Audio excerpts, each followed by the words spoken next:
Hello, I am Kuldeep Prasad Pawar, working as an assistant professor in All India Sri Shivaji Memorial Society's Institute of Information Technologies in Department of Electronics and Telecommunication Engineering.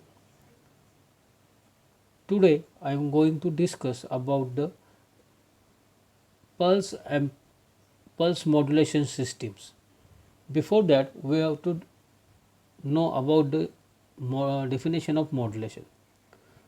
Modulation can be defined as the process of varying a parameter of carrier signal in accordance with the instantaneous value of message signal. Modulation is used to reduce the size of the antenna and it increases the efficiency. There are three types of the pulse modulation techniques, that is PAM, PWM, PPM. PAM known as a pulse amplitude modulation, PWM known as a pulse width modulation, and PPM known as a pulse position modulation. What is the pulse amplitude modulation? Pulse amplitude modulation, that is called as PAM, is an analog modulating scheme in which the amplitude of pulse carrier varies proportional to the instantaneous amplitude of message signal. The pulse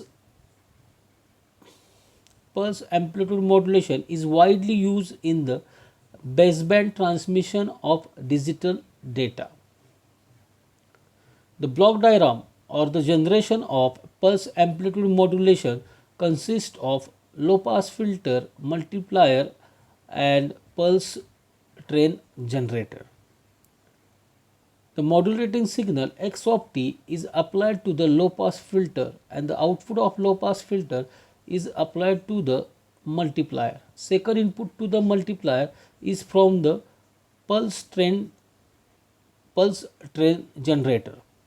Basically, the function of the multiplier is to multiply the amplitude of modulating signal x of t and the pulse train generator, and at the output of multiplier finally we get the PAM signal. See the waveform. So the C of t, that is called as modulating signal, which is applied to the low pass filter, is a pure sine wave. Then the second waveform is pulse carrier, which consists of train of pulses having constant amplitude and constant width of the pulses. Both the signals, that is modulating signal and the pulse signal, gets multiplied in the multiplier block, and at the output of multiplier we get the two types of PAM signal, that is double polarity pulse amplitude modulated signal and double polarity or unipolar pulse amplitude modulating signal.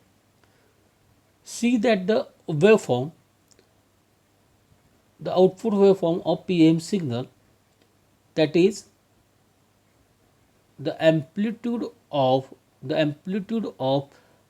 carrier signal follows the natural shape of modulating signal, that is called as pulse amplitude modulation signal. The advantages of that system is it is easy to generate. Okay, thank you. Any doubts?